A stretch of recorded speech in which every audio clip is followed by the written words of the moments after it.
Welcome, dear friends, to the Taviren, a Wheel of Time podcast hosted by three gentlemen for whom the very wheel itself bends around. Without further ado, here are your hosts, Bill, Rob, and Rich. Hello, everybody, and welcome back. This is the Taviren, a Wheel of Time podcast.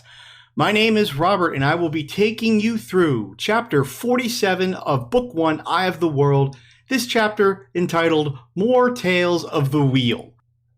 I am going to be flying solo today. Anybody listening to this in the future? This podcast is being recorded in March of 2020. And if you are listening to this in the future, you now know that March of 2020 will be known as the month of coronavirus. Wanted to let everybody know that my family, Rich's family, and Bill's family are all safe and sound, practicing our social distancing, only going out when needed, and helping out our elders and other immunocompromised friends and family as possible.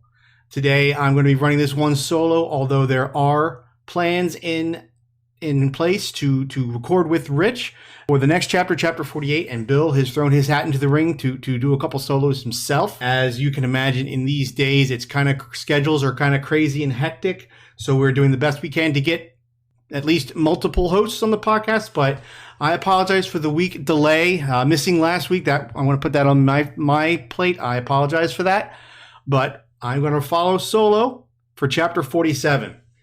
When last we left Bill with Chapter 46, the gang had made their way through the Waygate and into the city of Faldara, where they met Lord Agelmar, where they learned that Lan apparently has a fan base in Faldara and the Borderlands. More to come on that.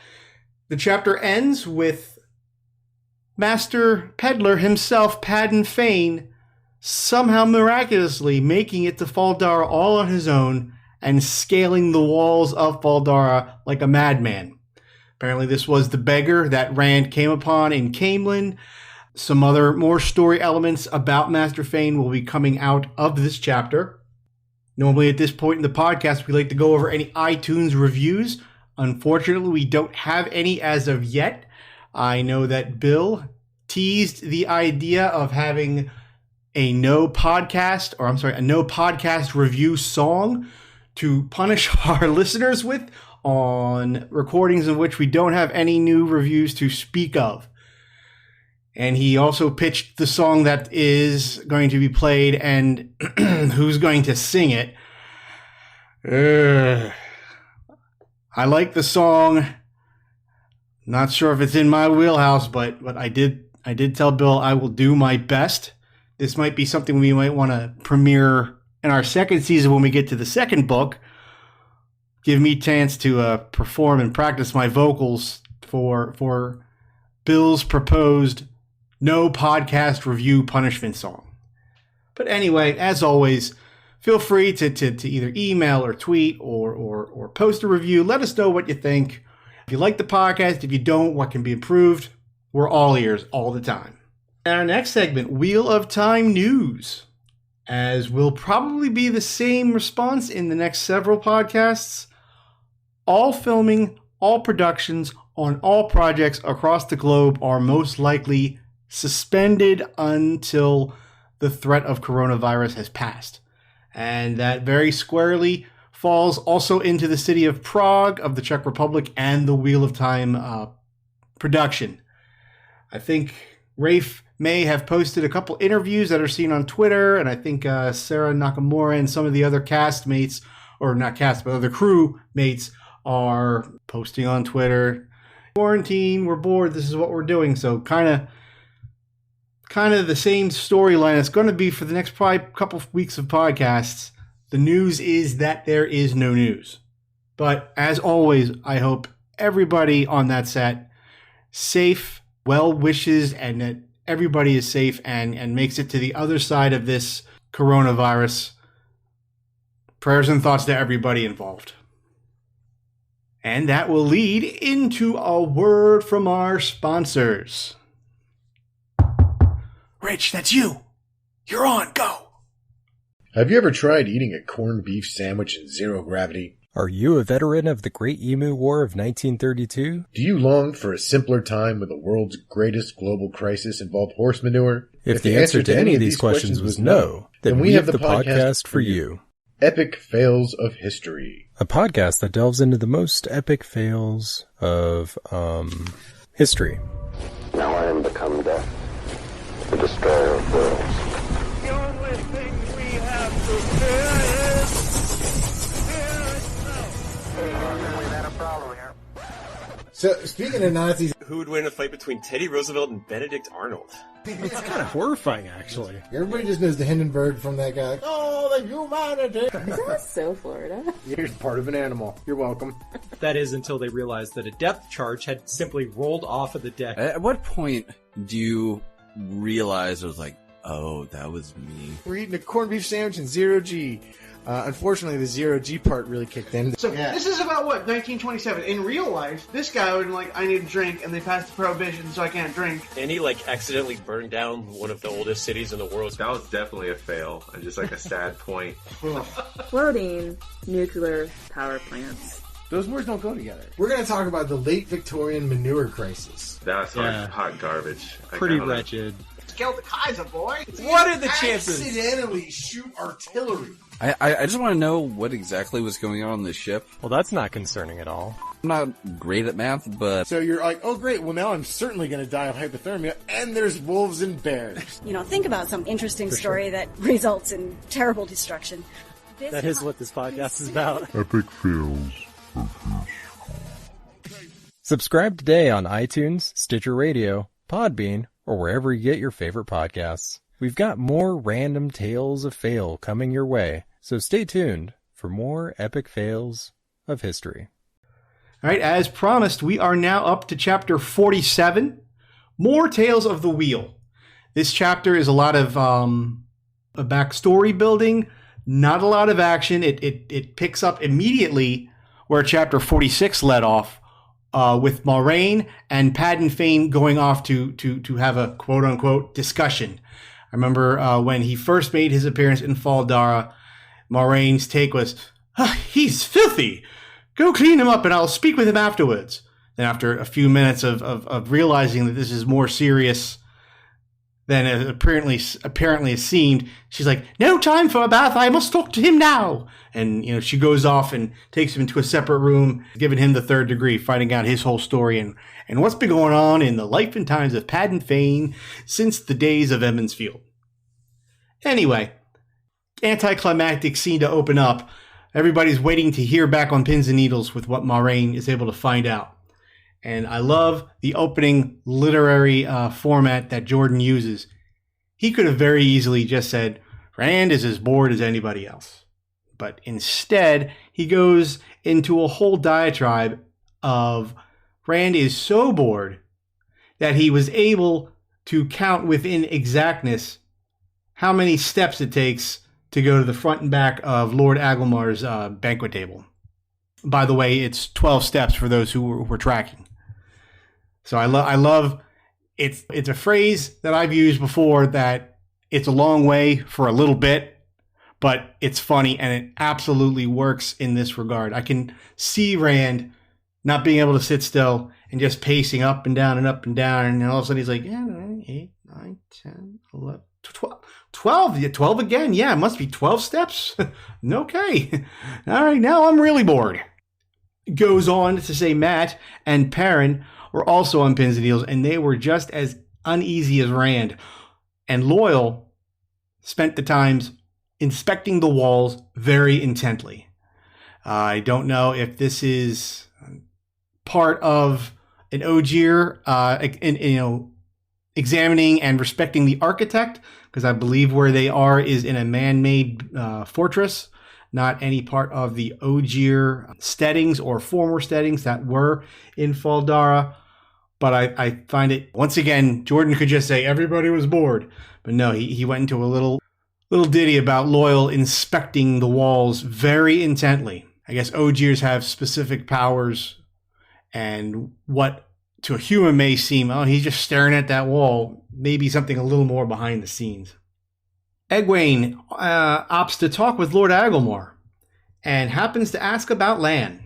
Egwene just happens to ask Lord Agelmore about Lan because, as we know, when they entered the city gates of Fal Dara, Lan had himself a quite a fan club. They called him Daishan and Lord of the Seven Towers and all this jazz. Apparently, Lan's big deal up in the Borderlands. We don't know all that. But as Egwene goes to talk to Lord Agelmar, it's almost like everybody stops and is trying not to be as blatantly paying attention to the story that Lord Agelmar is about to give.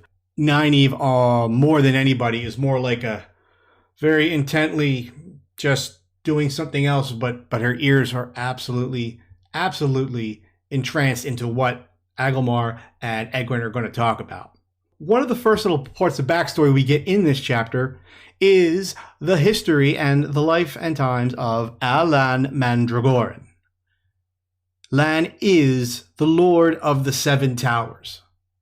He's the uncrowned King of Malkir, a land that has been overrun by the Blight. For those who are reading this through the first time, the land of Malkir is, I think, north. Don't have the map in front of me, but it's at least north, maybe a little northeast of where Fal Dara is. I think even Agelmar says Fal Dara originally was not part of the Blight, or not part of the Borderlands, because Malkir was north of it. Malkir was part of the Borderlands. As we now can tell, Malkir has fallen entirely into the Blight, bringing Fal Dara up to the Borderlands by default. And he goes into the whole backstory of how Lan came to his titles.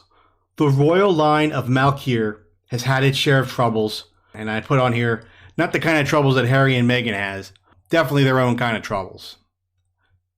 Lan's aunt, Lady Brienne, was jealous that her husband Lane was not the king. Story as old as time. I'm the king. The younger brother may be jealous of the older brother getting the kingdom.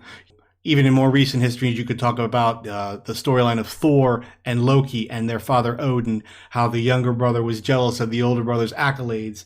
The older brother accepts the duty, but is not seeking it out. He accepts it with a moral gratitude and a need to help the people and isn't looking for power.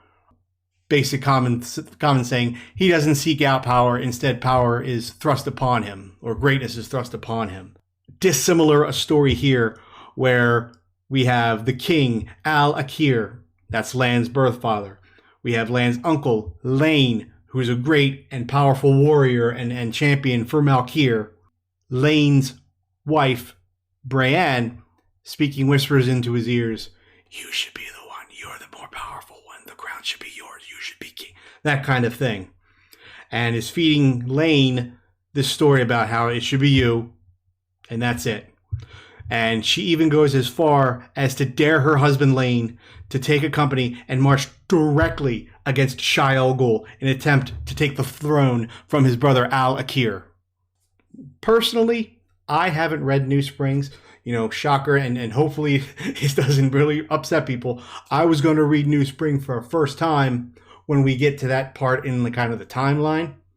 So if this history of Malkir is listed in New Spring, I'm coming from a perspective of not reading it. So bear with me if I say some things that seasoned readers of New Spring will just go, well, duh, yeah. Or if I get it just wrong, trust me, I'm not coming from New Spring. But it seems just an incredible selfish act that Brienne not only wanted her husband to be bequeathed with so much power, that she puts him directly in harm's way. I mean, maybe she's coming from a place that she wanted to be the queen more than her husband to be king.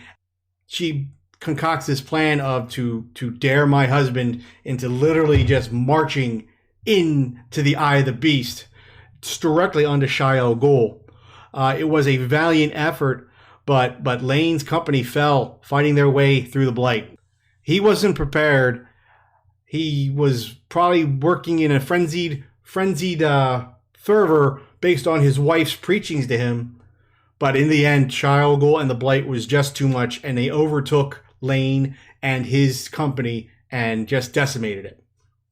And to continue on with the craziness, Brienne blamed King Al-Akir for her husband's death. Whether she said he didn't do enough to protect him, or he should have marched beside his brother into Shaiogul, she began plotting with a dark friend by the name of Cohen Fairheart. Together, the two of them were able to manipulate the military forces of Malkir and to pull forces back from the frontal defense of the borderlands. Malkir's front northern border to the Blight, where the most action would be seen, they were able to pull back some of the manpower they had without Al-Akir's knowledge. Malkir was exposed, and Trollocs and Fades just invaded and flooded into the city of Malkir, into the country of Malkir.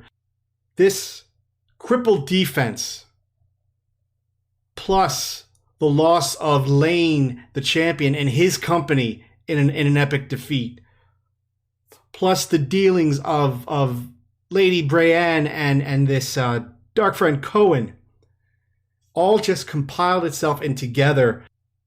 Al-Akir and his wife, the Queen, knew the end was near. They saw the writing on the walls. Malkir was literally crumbling and being disintegrated in front of them, and the land was going to be overwrought by all denizens of the Dark One.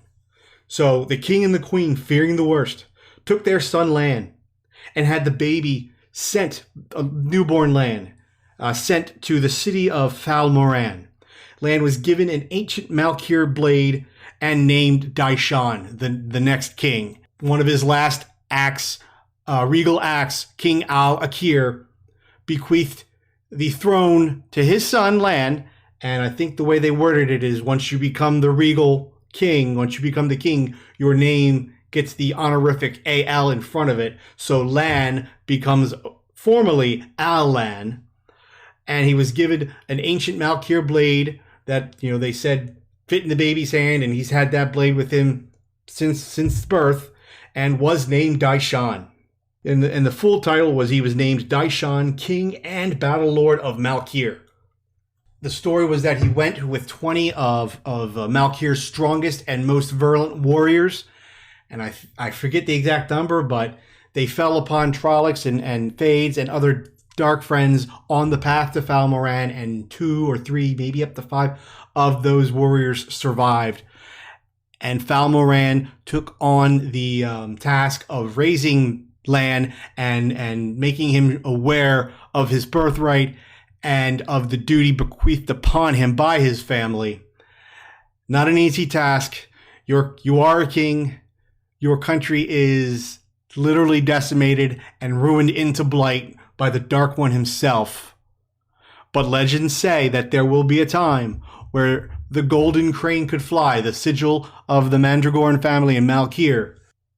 Unfortunately, as we found out from one of the earlier chapters, Lan has decided to take up arms against evil and the Dark One, but not necessarily as he was prophesied to be, or as he was bequeathed to be by his father, by taking the golden crane banner and rising Malkir from the ashes.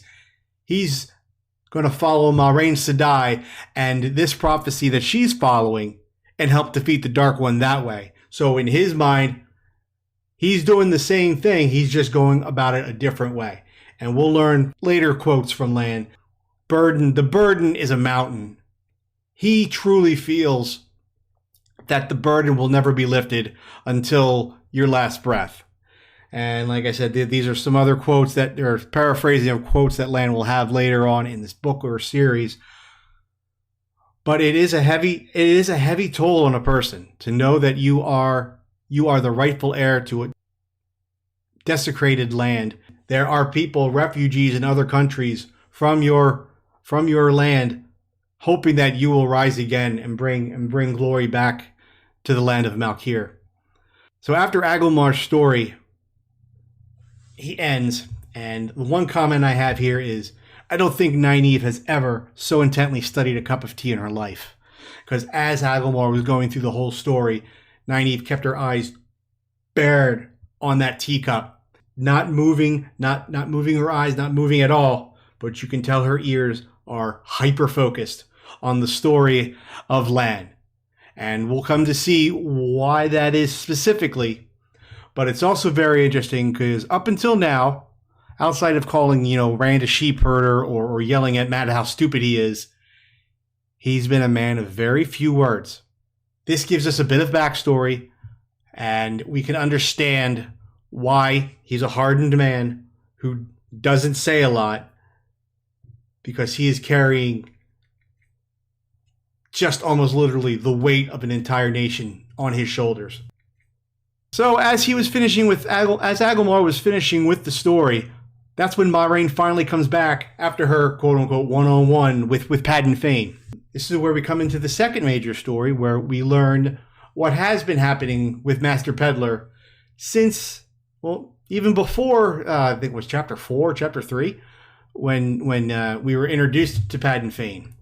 So from what Moiraine can deduce, or what she has learned, the first thing she does say is that her magic was able to pull truth from him, so she would be able to tell if he lied or not. And during their conversation, he never lied, but she did feel that there were truths that she was unable to uncover. He gave her truths, but he was still very guarded, even amongst the strongest magic that she was able to give him, to get him to try and divulge information. He still was able to keep things guarded from her. So Fain has been a dark friend for over 40 years. He is the one responsible specifically for the Trollocs and Fades attacking Emond's Field that night before Beltane. 40 years. I don't know how old Padan Fain is exactly. 40 years is insane, because literally up until this moment, or the moment that he arrived in Faldara, the Emond's Fielders had no idea. He'd come every year. Back then, it was a big event when the peddler came to town, because he came with all kinds of goods and crafts and different wares, but he came with the stories of the outside, and he was their main information he was their main social network. No one comes to the Two Rivers or comes to Emond's Field on a regular basis from the outside world, except the peddler. He comes every Beltane, and he comes with news about what's happening. No one suspected anything, and this guy has been a dark friend for 40 years. Once again, emphasizing the fact and the hopelessness around the fact that a dark friend could be anyone. Anyone, anywhere, anyhow. This guy had been fooling an entire town for years, and they had no clue. Fain had been ordered by the Dark One directly to locate 3 Emond's Field boys for the last 3 years. So about 3 years ago, Fades came upon Fain, or Kevins, came upon Padan Fain and took him directly to Shao Ghul and Balzaman. This wasn't a, hey, the boss has a message for you. This is, hey, you're coming with us. The boss wants a face-to-face. Just thinking about that. I mean, how terrifying are the dreams that Rand, Matt, and Perrin have? Well, that's nothing. Fain is being taken to his place, sat down directly across from him, and Balzaman's like, this is how it is. This is what you got to do. I'm going to fuck with your shit. You need to do this. As we know, as we kind of were gathering when the boys left Emond's Field, somewhere in the Two Rivers area were 3 boys of a certain age that knew each other. The prophecy happened X amount of years ago. Fast forward to where Fain is in life, and after he talks to Balzaman, he has to find 3 boys in the same village of the same age. And it takes him a couple years. First year he's checking Terran Ferry, he's checking Watch Hill, he's checking all the other places. Next year maybe settles down and, maybe it's in Emond's Field. All right, well, okay. There's a lot of kids around here, and then the Ibara boy and the Cathon boy and that Randall Thor. They're kind of buddies, and they're kind of in the right age range. So after about 2 or 3 visits, once again, completely working over the crowd. They have no idea. Fain not only had been a dark friend, but he had been working directly with Balsamon. No one suspected a thing. It's very chilling how even the scene in Bearlawn, where Rand sees Padan Fain and he doesn't understand why he's acting so weird, and he's like, "Hey, Mr. Fain, it's me, Rand from Emmons Field. I can help you. Come with me. We can help you out." Rand had no idea then too, and Padan was even starting to be a little crazy, and we'll find out what happened at that point in the story. And, as Egwene and Nynaeve and the boys were thinking back, they're like, "Wow, 2 years ago, he was perfectly fine. We didn't suspect a thing." 3 Beltines ago was when he was first trying to discern where the boys were, so he was going between the different Two River cities.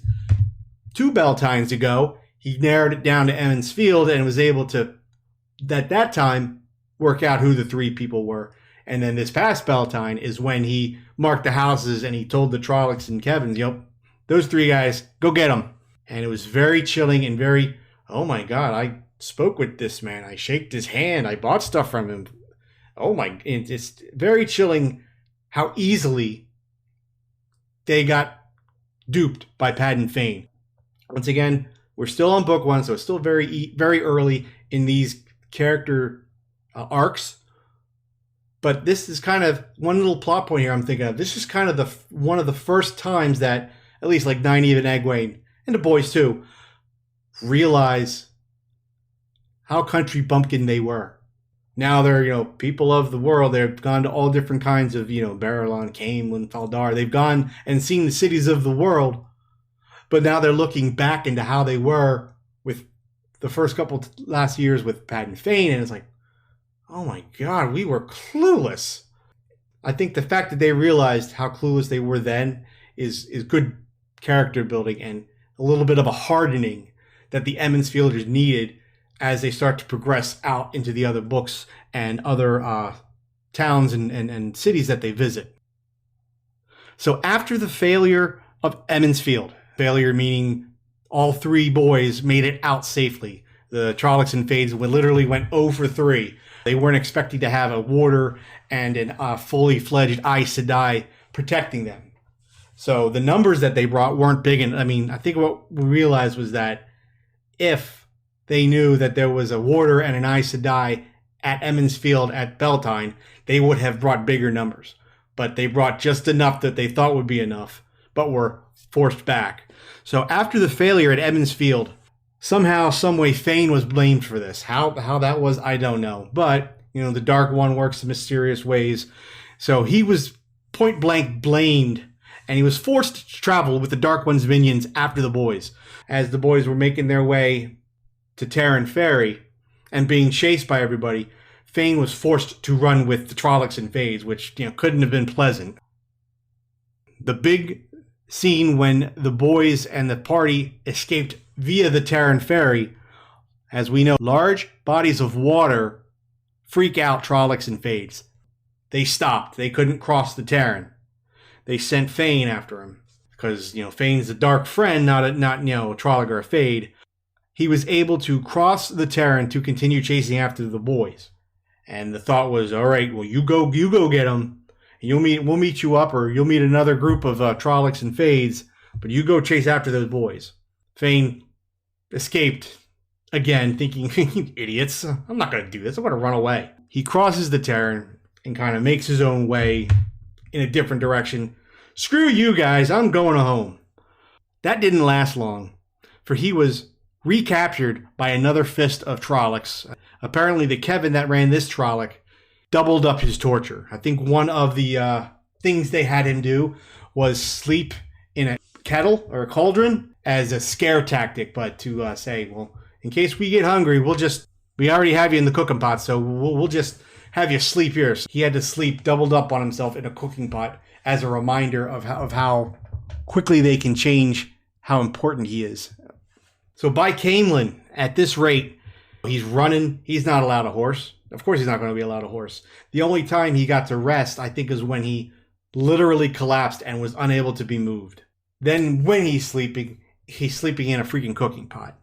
So by the time they get to Caemlyn, or the Caemlyn area, Fain had it. He was so fed up, he escaped again But the crazy thing about this, instead of saying, I can't do this, I'm going home, he could not shake the Dark One's compulsion for him to chase the Emmonsfielders into the ways. So as we know, everybody or all the Dark One's minions made it to the outskirts of Camelin. Obviously, they're not allowed in Camelin. From what Moiraine gathered, being the usage of her magic or Matt's dagger being out and about, showing a beacon in Camelin. Everybody knew the guys were in Camelin. Large numbers of Trollocs and Fades were stationed just outside the gates of Camelin. So they made it through the ways to escape that. Thane escapes, again, the Trollocs and the Fades, and escapes into Camelin. Trollocs and Fades weren't going to go through the ways, but Thane found himself unable to break himself of the compulsion of the Dark One, wanting these three so bad. So he literally made his way into the ways. Now, how he got in, I don't know. That's not really explained well. I mean, it seems that Moiraine took every precaution to keep him, or just to keep from being followed.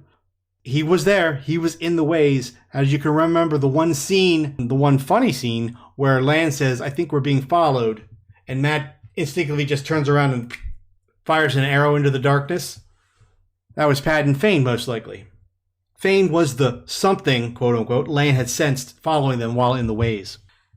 You can also think, how did he get in? Well, you can also think, how did he get out? Because he did, because within a day of them making Fal Dara, Padan Thane there himself was also climbing the walls of Fal Dara. And as we know, the party narrowly escaped the Black Wind. And Thane followed them out somehow. What did Machin Shin do with Thane? We'll find out later down the line, but just let's bullet point some of the things about Padan Thane. He's been a dark friend for 40 years. The majority of that could have been like a low level.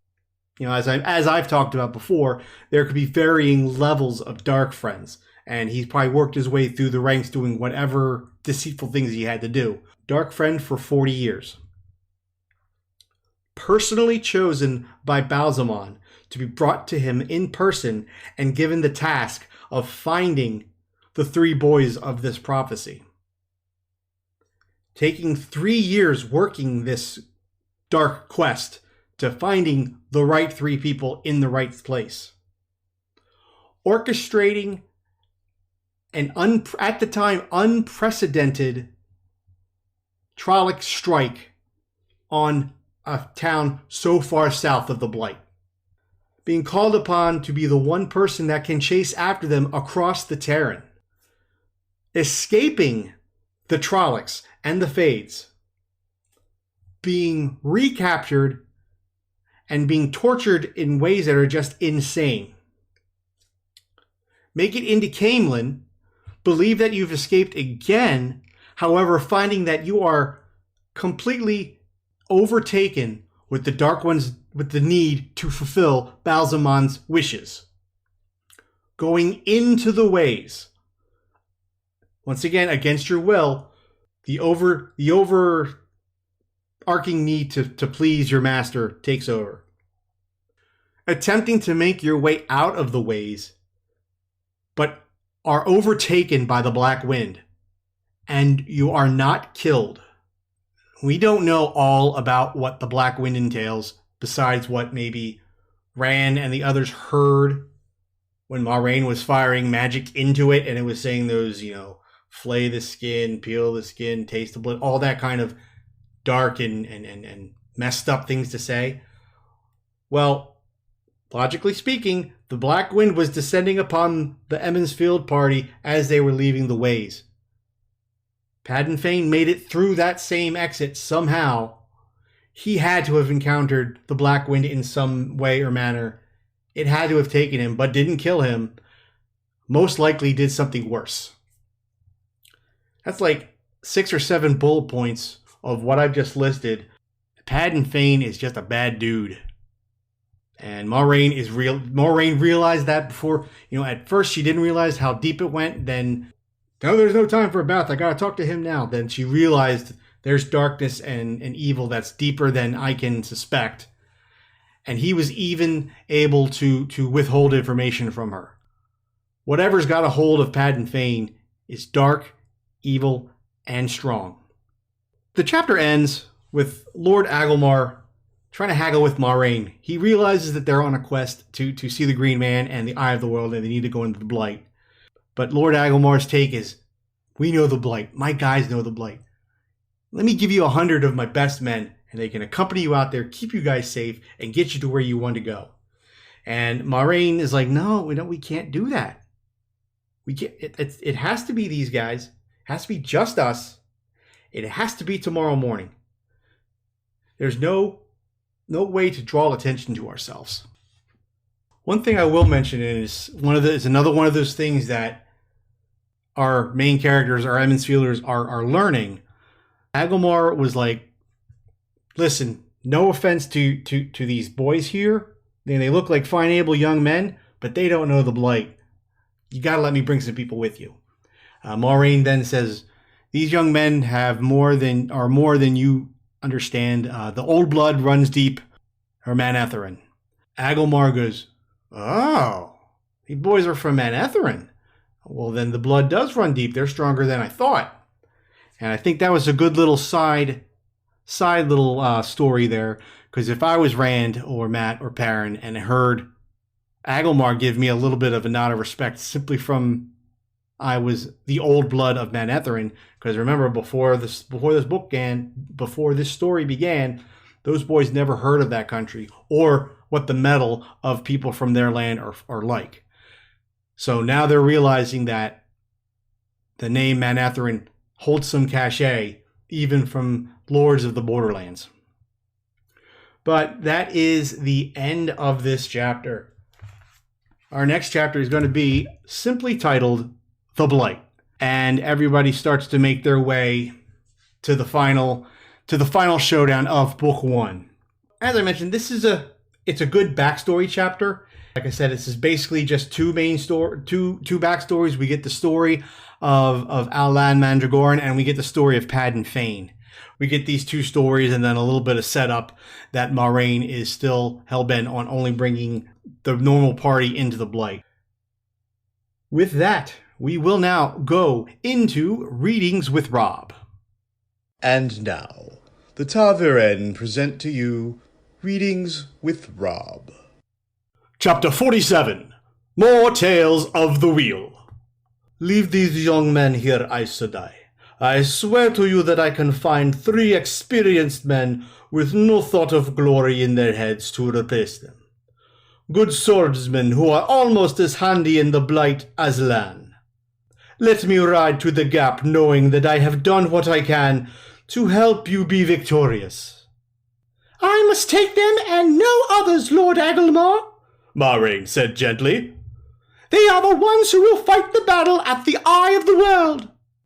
Agelmar's jaw dropped, and he stared at Rand and Matt and Perrin. Suddenly the Lord of Faldara took a step back, his hand groping unconsciously for the sword he never wore inside the fortress. They aren't... You are not Redaja, Moraine said. But surely not even you would... Sudden sweat glistened on his shaven head. They are Ta'viren, Moraine said soothingly. The pattern weaves itself around them. Already the Dark One has tried to kill each of them more than once. 3 Ta'viren in one place are enough to change the life around them as surely as a whirlpool changes the path of a straw. When the place is the eye of the world, the pattern might weave even the father of lies into itself and make him harmless again.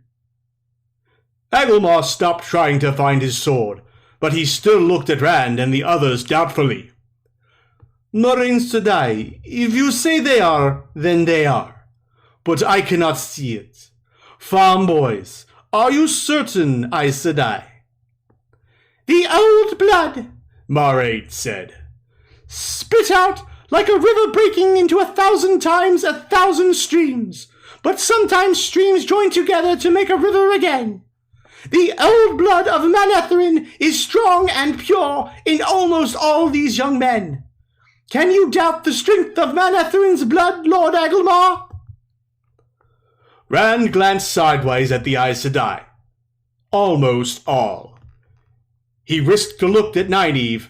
She turned back to watch as well as listen, though she still avoided looking at Lan. He caught the wisdom's eye. She shook her head. She had not told the Aes Sedai that he was not from the Two Rivers born. What does Moiraine know?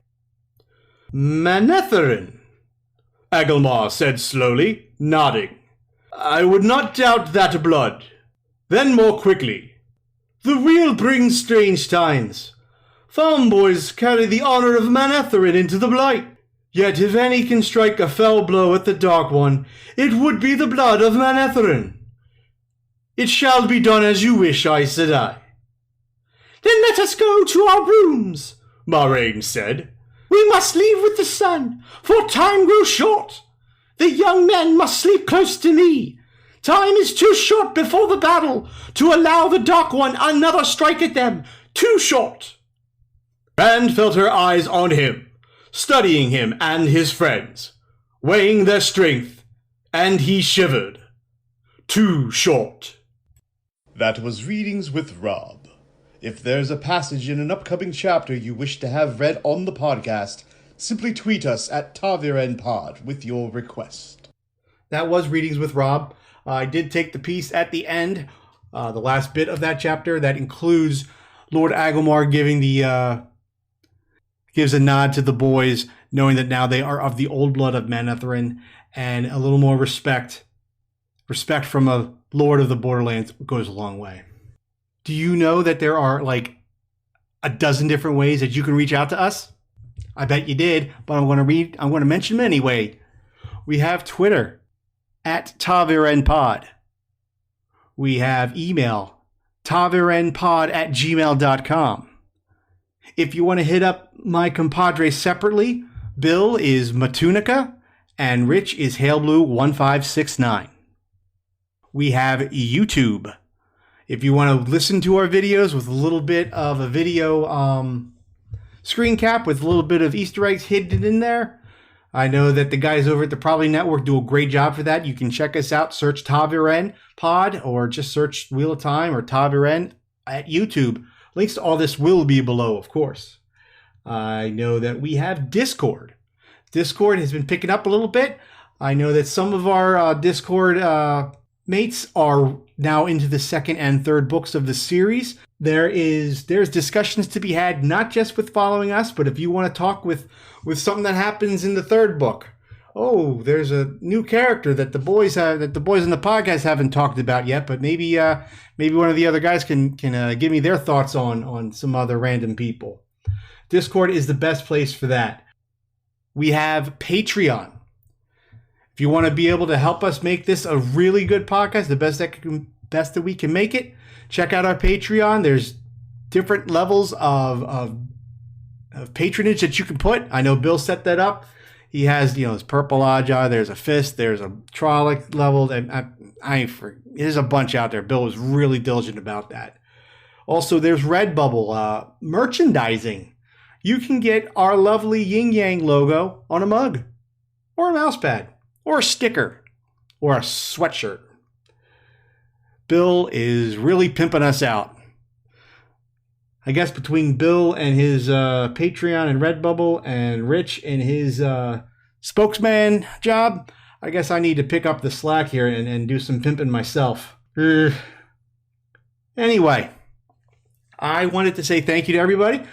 This has been Rob from Taviren, wishing you all the best, and wishing you all healthy and safe times during these times of uncertainty.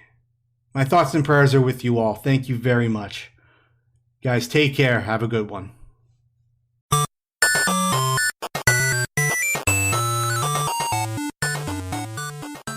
This has been a presentation of the We Can Make This Work Probably Network. Follow us on Twitter @ProbablyWork for more of our questionable content. Also, we have a website called probablywork.com.